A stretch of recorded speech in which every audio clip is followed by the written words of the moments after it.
Unit analysis is such a great tool to solve such a wide variety of problems in so many different disciplines. I'm going to solve a nonsense problem to show you how powerful this can be. In this particular case, our units are meaningless. I'm talking about Beth's, Bob's, Emma's, Alan's, Caitlin's, and Maddie's. And there's no real meaning to any of these. But I'm going to show you how just the concept of unit analysis will allow us to answer this question. How many Bobs are needed to be equal to one Beth? And our known facts are given as 7 Emmas are equivalent to 4 Caitlins, 12 Allens are equivalent to 1 Bob, 15 Caitlins are equivalent to 1 Beth, 5 Maddies equivalent to 3 Allens, and 23 Maddies equivalent to 3 Caitlins. As we look at this problem, let's start by first deciding where we're going to end up. Always read your questions carefully and determine what unit we want to end up in. In this case, it says how many Bobs. When we get our answer to answer this question, our answer needs to be in Bobs. So that'll be the unit that we end up with. That means the unit we'll start out with is Beth. And we'll start out with 1 Beth. So we'll start our problem with 1 Beth. As we work unit analysis, the key, or if you like to call it the trick, is to let the units lead your decisions. And before I even look at my facts or decide what to do next, I know that my unit on the bottom of my conversion fraction should be Beth, because I need to be able to cancel this Beth with a Beth unit on the bottom so that they disappear. Then I'll go over to my facts here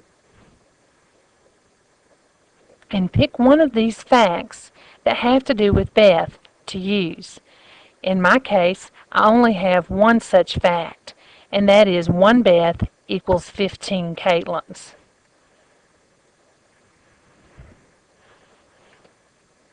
And as I write that fact in, again, notice that my units will cancel, and I'm ready then to look at the next set of facts. Also notice I did abbreviate the Caitlins. It is appropriate to use your abbreviations here. As I look at my Caitlin facts, notice I do have 2 Caitlin facts. I have one that says 23 Maddies is equivalent to 3 Caitlins, and I have 4 Caitlins are equivalent to 7 Emmas, and yes, I do have 15 Caitlins as equivalent to 1 Beth, but that would be working backwards, so we know that one's not appropriate. If I choose to use the 4 Caitlins equal to 7 Emmas, take a minute to look ahead. Do I have any other facts about Emmas? And the answer is no, so we'll be at a standstill. But I do have another fact about Maddie's, so I can continue to move forward. So that's why we'll choose this as our next fact to use. And again, because the Caitlin is here, we know that our unit on the bottom will also be Caitlins. And in this case, 3 Caitlins are equivalent to 23 Maddies.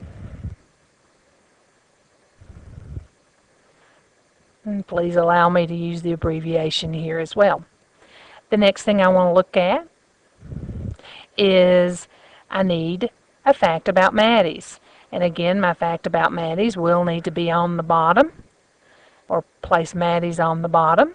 And as I look at my list of facts, I only have one fact about Maddies, and that is 5 Maddies are equivalent to 3 Allens. So 5 Maddies equivalent to 3 Allens. Next, I'll have a fact about Allens. Again, the Allens go on the bottom, and I cannot repeat enough how important it is that the units lead our decisions. At this point, we'll choose this fact here. That fact here gives us that 12 Allens are equivalent to 1 Bob. And at this point, I know it's okay to stop because I'm now in the unit that I need for my answer. And going through, we know that Beth cancels Beth. Caitlin cancels the Caitlin. The Maddie unit cancels the other Maddie unit. The Allen cancels the Allen. And then my answer is left in Bob's. And that's what we needed for our answer. We will then use our arithmetic to get our final answer. Multiply the top of our fractions, 15 times 23 times 3, and we'll get 1,035. Multiplying our bottom numbers, 3 times 5 times 12, we'll get 180.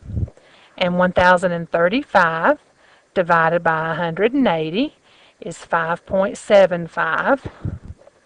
And it takes 5.75 Bobs to make 1 Beth. And notice here again, we will keep our unit. The key for all unit analysis is the unit, so always include your unit.